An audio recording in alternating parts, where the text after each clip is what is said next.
quite yet behind us.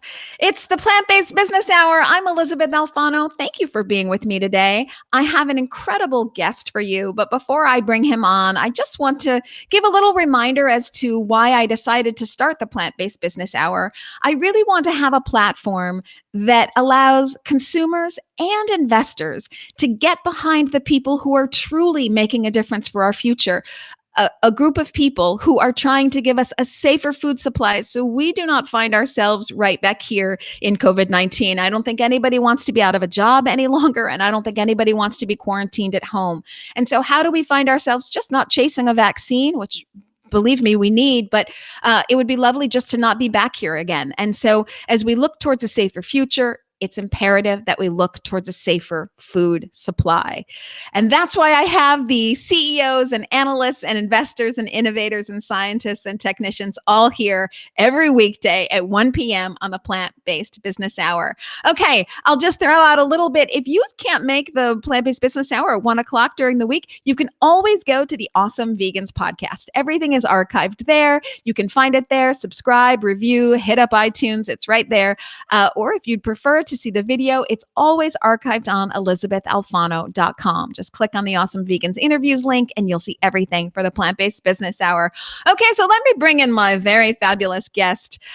Today, the Plant-Based Business Hour heads to Texas. Oh, yes, we do, y'all, because my guest today is Brett Christoffel, and he is the CEO of All Y'all's Food, and it's Jerky Y'all. Hey, Brett. Howdy. How are you? I'm fine. God, I love that accent. It's just so great. I am fine. Thank you. I want to dive right in to all that you do.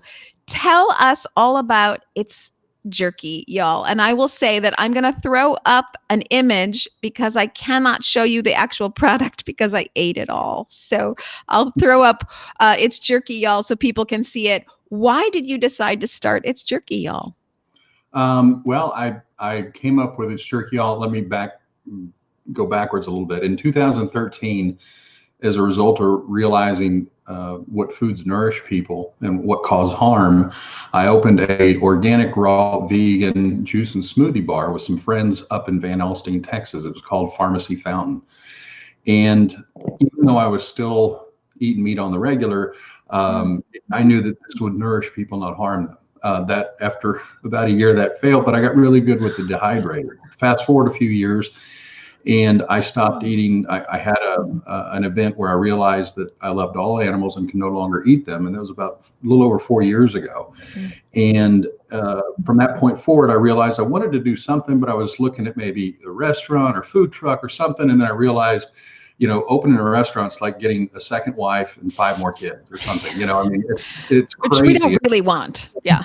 Yeah, no, and my hat's off to everyone who can do it. And I had, like I said, gotten good with the dehydrator. So I started working with recipes and decided to go with jerky because as a native Texan, our largest export aside from cotton to the world is beef.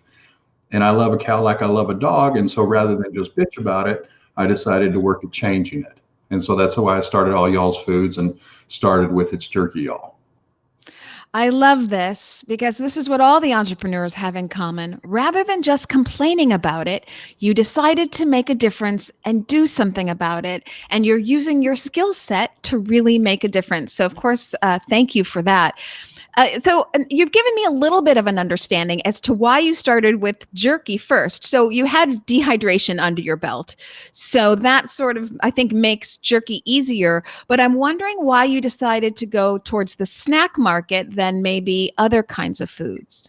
Well, I think it's because growing up, I mean, I fished and I hunted and I ate a lot of jerky. And that was one thing that I really missed. And I couldn't, and there's a lot of really great plant-based jerkies out there, but I hadn't found one with the flavors that I liked or I was familiar with. So I decided to make it myself. And it seemed like an opportunity to introduce people who, eat jerky several times a week to try something new. And also provide for my fellow vegans and vegetarians, pescatarians, and what is 30% the flexitarians or the plant curious, a product that they could have and enjoy. And it actually has more protein, calcium, magnesium, and iron than beef, no cholesterol, no carcinogens. And so I decided to go with snacking just because to me, it makes sense. And we've got a myriad of products to come out with. And this was just our first. So it's just your first. I'm very excited to hear about your entire product line. And we can talk a little bit about the vegan snack market and the non-vegan snack market and how you intend to kind of take that on. But you did make an important point, and I'm going to use my tech skills. We all know I don't have any, right? So that was a joke. I'm going to get out of this and show you.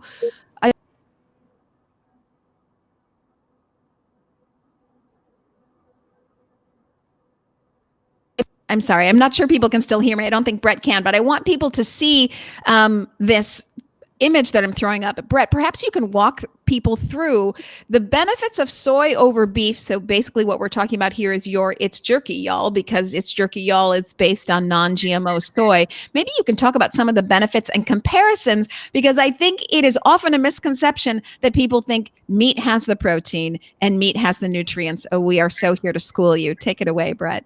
Right. Well, I liken it to a middleman. Let's say that your body lived off of corn, where I'm just going to start with that. And so you would go to the corn grower, but for some reason along the way, another guy, a middleman, stepped in and said, well, if I take this corn and process it a certain way, then you can buy from me so I can make the money instead of the first guy. Well, the first guy will make the money off selling the corn to the second guy. But the second guy, when he sells you the product, it comes with a myriad of things that don't serve the body well, whether it's cholesterol or carcinogens. And so that's how I liken the meat and dairy industry as being a middleman, because we can get the protein right from the plants. And when it comes to soy, now understand, when I talk about soy, I'm always referring in my mind to non-GMO soy. And granted, like I mentioned before, all plants have been genetically modified. I mean, they have for centuries. The thing is they're not Roundup ready GMO, okay? And that's where glyphosate and everything else comes into play. So I'm talking about organic soy. And what's even better, a step better than organic soy, is fermented organic or non-GMO soy. So soy itself is a complete protein, has all the amino acids our body needs to process it completely. There was one study that went out several years ago about the estrogen, which it has no estrogen, while dairy is full of estrogen. And it's a clean food, and it nourishes the mind and body. And if you look at some of the studies that have been done recently around breast cancer and other issues, the phytoestrogens and other things in it actually help lower your chances. So it's a clean food, and if it wasn't, I wouldn't sell it. Yeah, I love that you say this. A couple of misconceptions here. Just to put a very simple point on it. If anyone thinks that soy is associated with estrogen and therefore perhaps man boobs, et cetera, as that expression goes, look to all the men in Asia who have lived on soy their entire lives. None of them have man boobs. So hopefully we will put that to rest right there. But also, yes, there were studies that came out that have dispelled all of that myth, really. So there's that. But also you say that soy is this chart that I'm going to take away now, everybody, is on It's Jerky Y'all.com. So you can all go check that out. And I think you should, because it's a good education for people. Soy has all 9 amino acids. It is a complete protein. And if you get it as non-GMO soy, then you really are working with kind of one of the highest sources of protein that you can, way higher than beef, which is what that chart shows. Okay, so soy is what the jerky is made out of. But I'm wondering, so when I think jerky, I'm sorry, I think cowboy. I'm sure that's long been dispelled. Other people eat jerky. Hikers eat jerky. As you say, outdoors people eat jerky. You used to eat it when you did a lot of outdoor activities. Yeah. But is it just kind of a tough guy snack? No, actually, our demographics show that our major buyer is females. Really? 20, like 29 or 34 to 49, something like that. Absolutely. And do you think it's because you're selling plant-based jerky? Oh, absolutely. And the thing is the reason a lot of people don't like jerky is, if you've ever had jerky, there's some soft and there's some tender, and then there's some that you have to let sit in your mouth to allow your saliva to break it down, because you're talking about fibrous muscle, to have it break down and chew it. Well, this is more tender. It still has a good chew, but it's tender. And one other thing around the soy I wanted to mention is ours is made from crushed and cooked and extruded whole soybeans. It's not it's not fractured with hexane or anything else. But the snack itself is convenient because people can take it and eat it and they don't have to wash their hands. They don't have to, well, I'm not saying don't wash your hands, but I'm just saying it's called a grab and go snack. And so people use that, and they also use it in recipes as well, which we've got several of them on our Instagram feed as well as Facebook and our website. Well, so you and I are going to have to get together on some recipes, because I was thinking of maybe putting them in sushi. So you just oh yeah, we've done spring rolls with it. So right, spring rolls. What? Okay, so you and I are going to have to get together on some recipes. Of course, hit up jerkyyall.com for his recipes. My recipes are at elizabethalfano.com. But you talk about your distribution and your market. So I have a question here: Is Jerky Y'all being sold in other states besides Texas? And where has it been the strongest? And what is the reaction you're seeing from distribution channels? At this time, any grocery store, we're sold across the U.S., not in every state, but from east to west. And the business that continues to go besides online and Amazon and so on is like, Plant-Based Grocery or Lucky Mouth Grocery here in Dallas. They do deliveries. So all the businesses that are doing deliveries at this time continue to keep ordering. And one of our biggest customers is Orchard Grocers up in New York City. And we're also in the Ludlow up there. So we're kind of all over and online, so people can get us wherever they're at. Okay. And when did you launch? Because you have a pretty full it takes, usually plant-based takes a while to roll out across the country. So I'm wondering, when did you launch this product? I'm sorry if you already told me. It'll be 2 years ago, the end of next month, the end of May. Not that long. No. I know a lot of products that have been on the market for 2 years and have not been able to have that kind of penetration across the United States. Why do you think that that's been successful for you? The quality of the product and the packaging. And the packaging. And I think part of it's also what we're up to. The thing is most companies are out to make margins, and that's fine. I get it. That's how business works, and we do that too. But the fact is we have a mission, and the mission is to support Rowdy Girl Sanctuary. And so a portion from each sale goes to them. And so it's more than just, trying to make money, because that'll happen at some point. I hope. No, come on, Lucky 7. Yeah. But and the thing is when I run up against it, as far as, this is hard or that's difficult or whatever, I'm like, dude, this isn't for you. Shut up. It's for the cows. So it helps to have more than just a margin mission. I think you're right. It does. And I hope that you'll keep us posted on this, because we all want you to be successful and profitable. And it's all the better that a portion of the proceeds are going to Rowdy Girl Sanctuary. And thank you for supporting that sanctuary. I always like to say, I think the businesses that do the best are those where they harness their bingo effect. So you take your skill set, and where that skill set meets your passion, you are 120% of yourself. So if you have these hard days and then you're driven to overcome them because you're propelled by something larger, then it keeps a body in motion. Whereas when it can be possible that when you run into roadblocks, then everything becomes like lifting heavy furniture. And so I think when people put their passion to power, it really does change things.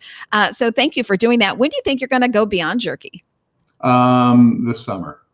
This summer. And oh, okay. We were gonna announce the product at the Plant-Based Expo in New York in June. That's not happening, but we will announce it in June, and we'll do something around the release. And then, of course, we'll be at the Plant-Based Expo in October instead. But we'll release it then. And all I can tell you is I think it'll do even that much better than the jerky. So what can you clue us in on? Is it a snack as well, or are you leaving the snack market? Are you staying within snacks? I would consider it a snack, and I think a lot of people would, but it also goes great in, either making sandwiches or on salads or baked potatoes or pasta or pizza or whatever. And I can't say more other than when you try it, I think you're going to like it. Okay, I can't wait. And I hope that you can send me some. I would love to try it on this channel, do a live tasting, and that would be really fun. Okay, well, one more. I know that you can't speak out of school, but if you can tell us just maybe one more little hint, is this something where there are other plant-based products out there like it, or you really think it's taking a new toll on it? It's I think a very underserved area, and there are people who are coming out with products around it that are similar, but nothing at all like it in this form. Oh, I can't wait. It's you're going to enjoy it. That's wonderful. I love it. You have some fans here. Kwang Cha, of course, Rowdy Girl Sanctuary, and Tom Vincel and Michelle Alfano. But Kwang Chong, I haven't seen you for a while. Kwang, I hope that you are doing well. I'm glad that you are here to support Brett because we do love him. Let's go back to flexitarians for a second. So how much of what you sell, actually, I know you said that the majority is women, 29 to 49, I think you said 45, 49, but are they already plant-based? Do you know that about your market, or are you reaching out to flexitarians? No, there's a percentage that are, vegan or vegetarian or pescatarian. So, the plants are a focus of their diet, but the majority, the numbers 10 times that of people who are now trying different plant-based options. And though they don't see things the way necessarily maybe we see things, they're trying because they're realizing there's so many benefits, to themselves and to the animal and to the planet. So the majority of people buying plant-based goods are actually people who are just coming into it, so to speak, as far as trying different things that are made from plants. Because, at one time, if you had told me that about stuff, I'd be like, yeah, but today we live in an amazing time when it comes to all different kinds of foods outside of the whole foods, plant-based diet. Where you can replicate, I tell people, whether you eat things from the land or the sea, there's a company that makes something just like it, but from plants. Mm-hmm. And it's nice. In fact, to clarify that, we talked about it a little bit before, but I'll repeat it in a different way here. You talk about taking out the middleman, and what you mean by that is that all protein starts in plants. Let me reiterate, animals do not make protein.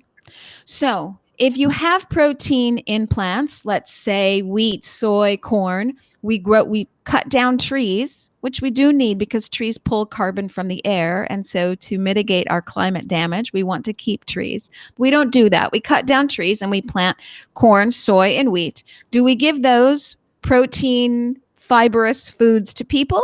No, we give them to animals, and then animals, understandably, take time. They live, they grow, they use more water, they use more land. They also give off waste, which is its own problem.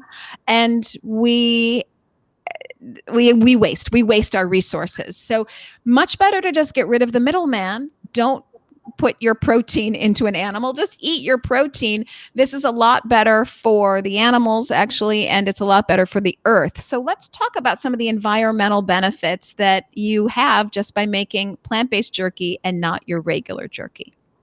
Well, I wouldn't know specifics as far as numbers, but the one thing I also want to add is no meat, meat and dairy do not contain any fiber. And you know what our colon loves? Fiber. So there's lots of fiber, but as far as the specifics, other than knowing that you're reducing the use of water, you're reducing the amount of waste, you're reducing the entire raising and slaughtering of animals, and then you're removing, like you're talking about, taking down more trees to plant more plants to feed more animals. Where we talk about cutting out the middle critter, because we go straight to the source of protein and offer that to our customers. And it feels good to know that when I serve, I'm selling something or I'm serving, we do samplings and stuff. I know that what I'm giving you is nourishing you. It's not harming you. Yes. I love that you say that. It's not harming you and it's not harming the planet. So just or the animals, thank you, of course, or the animals. Just to reiterate that. So I've got Machon Baines. Thanks for watching. He says, what? Animals don't make protein? That is correct. Animals don't make protein. I'll take you one step further, Machon. I hope I'm pronouncing that correctly. Just like Brett said, meat does not have fiber. Now you have a very long intestinal tract. That's why that stuff sits there for several days, because it has no fiber. Now we're back to you not feeling well and that you really want your hands on some plant-based jerky. Well, that's what my mother says. Thanks to my mother for being here. My mother wants to know how she can get her hands on your jerky. So where is it specifically in Chicago? Do you know? And if not, can I send my mother your jerky through your website? Yes, you can, and I would look at the website to see who carries it. If anyone carries it there, off the top of my head, I'm drawing a blank, but I think there's someone. But either way, either through Amazon or directly through our website or any one of our partners you'll find on our website, you can get the jerky sent. Mm-hmm. That's wonderful. I want to throw out some stats that we talked about before, but maybe not in specific numbers. These numbers don't apply to jerky per se. It is a University of Michigan study. It was done on Beyond Meat burgers, so not exactly apples to oranges, but just to show you exactly what kind of environmental benefits you have. So a Beyond Meat burger versus a beef burger, you're going to be using 99% less water, 93% less land, 90% less greenhouse emissions, and 40% less energy. So, and good business, this is a business show after all. Good business is about using your resources wisely. We don't really have resources to waste, as we know, as we sit here in COVID-19. Okay, so that's given out some environmental props. Ask you, you started 2 years ago. Is this all self-funded, or are you doing any kind of capital raises? No, we've looked. When I first started, there were a lot of people who reached out to me, and they were people who were just looking to make money, which again is fine. But I want someone who cares about the same things I care about. And so right now, yeah, it is self-funded, and but we are looking at different opportunities for investment within the organization. Absolutely.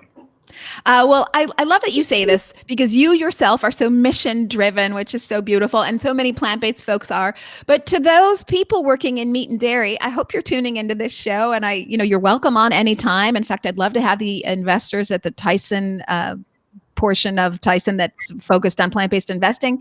There's a lot of money to be made in plant-based, because as we suffer through COVID-19, we all realize, hopefully we're realizing the connection between meat-borne pandemics and eating meat, and that we need a safer food supply and a more stable food supply if we want a safer future, a more secure future. That's plant-based foods. So if you are going to take the whole world from meat and dairy to plant-based, you're talking about a lot of money. There's a lot of money to be made in this area. So for those of you who are like Brett, oh my gosh, how I love you. For those of you who are all about the cha-ching, get in early and help this transition happen, because you will be a big benefactor of that. Okay, no judgment here. Get in for whatever reason you can, but just get in is what I'm saying. Okay, so my gosh, hats off to you. First, you were starting with a natural foods business / restaurant, natural catering, that, I'm sorry if I'm butchering that didn't actually end up working out, but you wanted to stay in the arena. So you went with plant-based snacks. What tips do you have for entrepreneurs? Because it is not for the faint of heart. It's not for the faint of heart, really. Do your research, know your numbers as far as what it costs to do business, because I had not been in the food space before in this capacity. And so I thought, well, you make it for so much, sell it for so much, and you spend so much in overhead. So, you find your way. No, hey, there's other expenses. So it's not inexpensive, but it's always doable. And the thing is even if someone just starts out of their kitchen and utilizes the cottage law to be able to, just go to the events and markets and that locally to get started, that's a way to get brand recognition and grow. But I would say, be clear on your numbers, take a look around on the internet and understand how you want to sell, because if you sell direct to consumers, if you can capture them cheaply enough, you're going to make a much larger number than if you're selling on, say, Amazon or by selling wholesale to retailers or distributors. So the thing to do is, again, just do your homework. There's a lot of networks that are coming together now. I'm a member of the Mile High Network, and it's vegan business owners that get in and help point each other to solutions for whatever their issues are. And there's other people that have done groups. I took a class through the plant-based Plant-based, I want to say business. I'm forgetting the third name. Plant-Based Food Association? No, not the Food Nope. Association. It's close. It was plant-based something, and learned a lot there. So there's opportunities for learning. You just need to get out and look. And I always am talking with people and say, consider me a resource. I'm glad to answer questions. I don't know everything by any means, but what I do know or what I have experienced, I'm happy to share. That's wonderful. Let me ask you, so are you, if I'm recapping this right, so are you sort of saying at first try to go direct to customer because you're going to make the most money there, and before you try to take on any kind of big distribution account, just get face-to-face with customers for the feedback, but also for the cash flow? Do I have that right? Yeah, and plus you also want to get clear with production. The one thing that people don't understand, and I didn't, when I first got started, is you may have like grandma's recipe for whatever, and you veganized it, and it's amazing. You have to realize that when you're making a dozen or 2 dozen cookies, and then you start making 500 pounds of it, or something like that, that recipe, if it's off a little bit, it's going to be off a lot when you get down to a larger thing. So you want to be clear on scaling, and it's called a formula as opposed to a recipe, and use weights. Don't use volume, use weights, because you weigh it every time, and weights are much more durable and consistent than volume. How long did it take you to figure out the formula for It's Jerky Y'all, which, by the way, salt and pepper is my favorite of the three, just saying. Mine too. It took at least 6 months because I started with formulas. Actually, we have 7 flavors, but I was told by a distributor who was kind enough to kind of take me under her wing and give me some advice. She said, come out with your best 3 flavors and then worry about the other 4, because each flavor represents a region in Texas. So I put the recipes together and had dozens upon dozens of people try it, give me feedback, and just landed on the 3 recipes, and just went with it. I love it. Well, I'm always willing to be a taste tester, so send anything my way. So you maybe referenced it a little bit, but you didn't dive deep. What were the major setbacks that you just didn't see coming? Setbacks, I would say I wouldn't even say frustrations, but some bumps in the road, included, working with your suppliers, understanding what their MOQs, minimum order quantity, is. And then you have to always put in the price of shipping. And then you have to look at who you're working with. If you're working with someone to help you make it, maintaining that relationship and making sure that everyone's treated fairly in the relationship. And then marketing and social media is something I realized from the very beginning, that as much as I like to be creative, I know that it's not my bag, so to speak. And so I found a fellow vegan, Courtney Garza of Sprinkles Creative, who has worked with me since the beginning to help promote it, because they do it much better than I ever could. Yeah, I love what you say. Figure out where your strengths are, go all in, and then the stuff that you can't stand, just get it to somebody else. Those are words of wisdom there, folks. Well, I have a couple of exit questions for you. Some of them are longer answers, and some of them are just going to be your one word right there. What are your predictions for the future? It's at some point, I look forward to the day when younger people are talking to older people, and they're like, you guys ate animals? Yeah.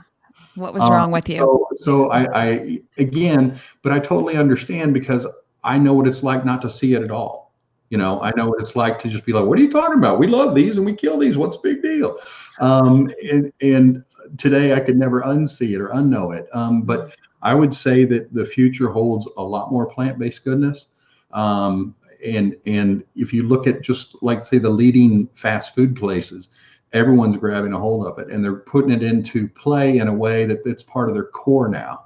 Mm-hmm. The CEO of Burger King was talking about the fact that, this is something that they're promoting because they had the 2 for $6 thing on the Impossible Burger. And it's like, no, that's actually done that way because we know there are people at that price point. So I think it's just going to continue to grow, and people, whether they really want to try it or not, they're going to, and realize that it's very close, to the animal counterpart, and it's still mighty enjoyable. Plus, it just feels different when animals aren't involved. When nothing had to die for what you're eating, because you're going to forget about it anyway. And it's just going to continue to grow. It's not a fad like a lot of the diets that have come and gone over the last 30 years. This is here to stay. It's the future. It is the future. I love what you say about companies working it into their playbook. Let's say fast food, Burger King, just working it into their normal playbook. And what they're doing in that is working it into their company culture. So, we as vegans might talk about it in our language, but they're Burger Kingizing it. So they're making it part of their meat culture. It's just a plant-based option that we stuff in our mouths and tough guys eat, and it's on the run and it's hearty food, and all that marketing is around their cultural identity, and they're making that their own. And I love that, because that's when you're really going to see a large scale cultural revolution to get people to finally say, what? Grandma ate meat, ate animals? Like, I do think younger generations will say, like, that's disgusting. Yeah, I set up out at the state fair in the Go Texan pavilion, and I've done that the last 2 years. And of course, it's all supported by the dairy and meat industry. So I feel like an interloper, but I like it. And what was interesting is the first year I did it, everyone was like, what's plant-based? Not everyone, but let's say 95% of people. What are you talking about? This last year, as a result of Burger King existing and doing what they do, half the people knew what I was talking about when I said plant-based. So while I understand people who are like, I wouldn't support them because, they sell all this other stuff. I get that. That's fine. But understand that people are getting educated and learning through these, these groups that maybe we didn't expect that to happen. So it's all good. I totally agree. I love that Burger King they embraced early on. They did really smart testing in, Alabama, Montgomery, Alabama, places like this. They weren't sure how it was going to fly. And then when they got those positive test results from these smaller markets that were very meat ingrained, they went 7,200 Burger Kings carrying Beyond Meat and really got behind it in terms of their marketing. So I love that. But let's talk a little bit about what kind of resistance as a Texan in particular you get to being vegan and a plant-based CEO founder. What was the question? Let's talk. It's okay. Let's talk a little bit about any kind of resistance you get specifically in Texas, which is so meat oriented. And when you come, and you're kind of a big burly guy, when you come to people and you're like, "Yep, I'm vegan, y'all." How does that go down? No, I haven't had anyone try to pick a fight with me. I bet you haven't. I don't know. I've never run up against. I mean, I have people who are like, they're bacon, stuff like that. It's like, it's typical stuff. And the thing is, I don't get mad because, again, I used to see it that way. I mean, I completely used to be like, what are you talking about, plant? Totally. But the thing is I just try to show them the kindness and the compassion that brought me to realizing that I didn't want to harm animals anymore, and I didn't need to, and I didn't need to pay someone to do that for me. And so I try to take, and I know there are other people who fly off the handle and go crazy, and that's fine. We all do our things differently. It's just that I realized that, kindness rules. And so I'll stick with that. And there hasn't been a lot of pushback. There just haven't. I mean, there's some people who like plants, especially when we're sampling jerky, and they're looking at me, like, what the heck are you talking about? And the fact is outside of that, everyone's fine. So I love this. Tom Vincel says that I watch too much Bonanza. I haven't watched Bonanza in a very long time, but I will say that maybe I've got a very old stereotype of Texas. Look how hip and rockin' Texas is, that they're getting the plant-based message, and they're not like, dude, that's wrong, or that's creepy, or, sometimes even in Chicago, I'll get resistance because I'm from Chicago. I split my time in LA, Chicago, and I'm in Chicago all the time, still live there.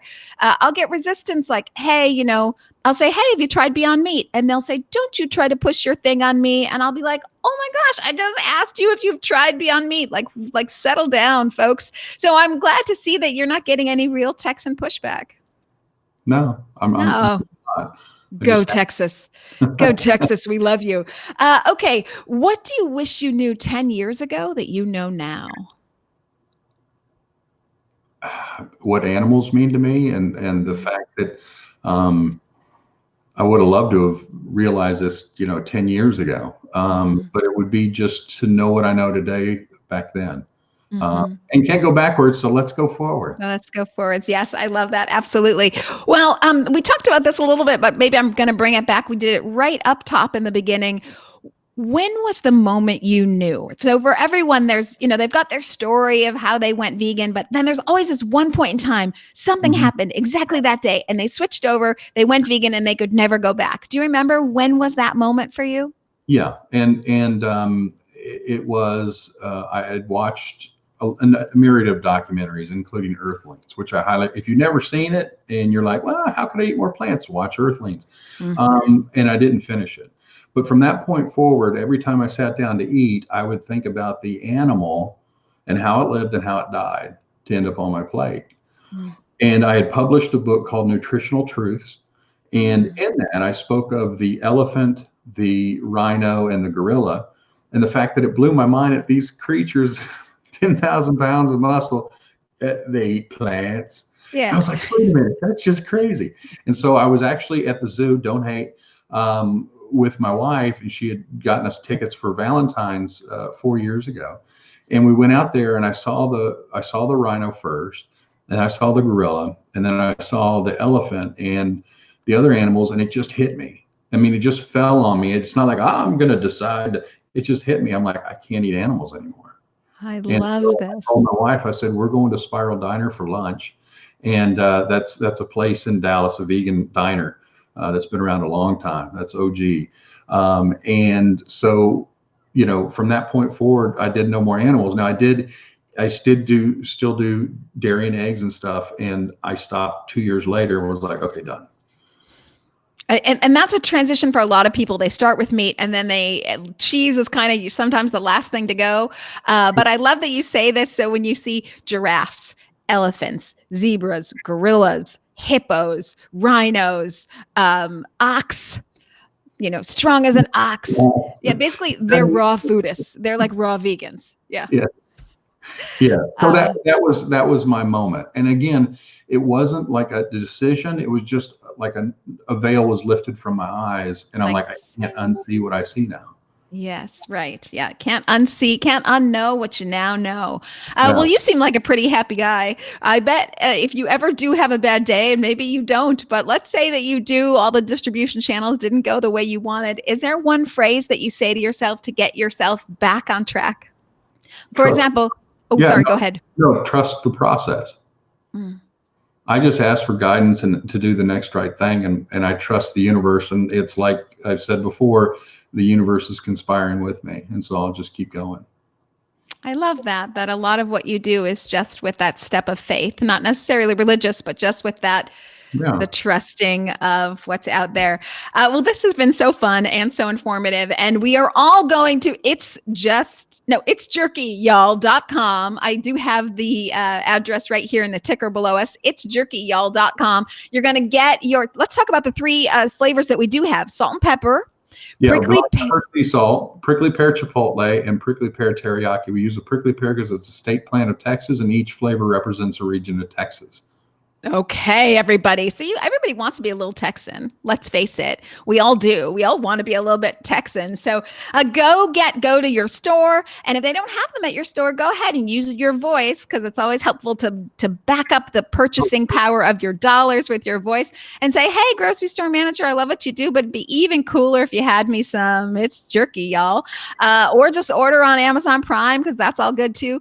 And Brett, I'm holding you to this. You are going to get me some product to taste test right here on this channel live, so that I can eat up your next product. I can't wait to taste it. Absolutely. I look forward to being back on your show and you trying it at that time. Okay, now before you go, it's a one-word answer. You're busy, you're running around, you're a CEO, you're a founder, you're trying new formulas, or you're working like a crazy person. You don't have time for lunch. What's your go-to junk food?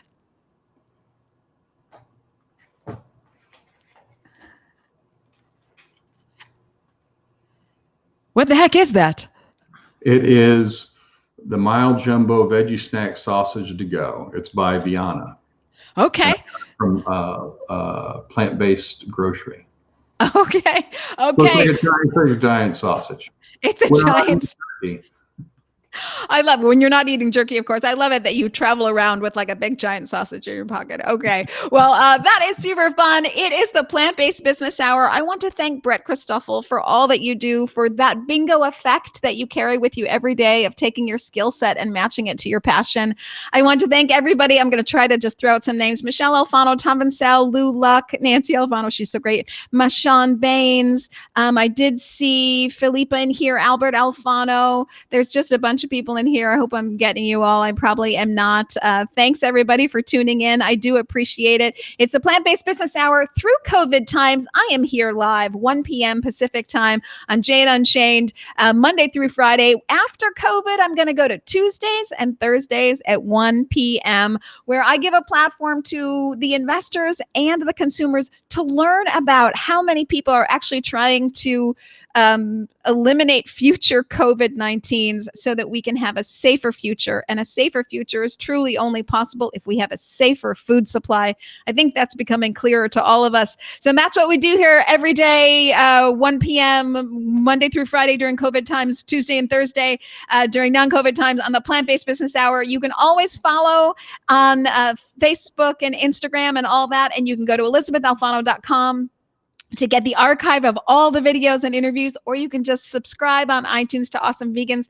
Thank you everybody for caring, for being plant-based, for thinking about the future. And Brett, I hope that you'll come back. Absolutely. And thank you very much for having me. My pleasure. Bye everybody. Have a great day. Have a great day, guys, gals.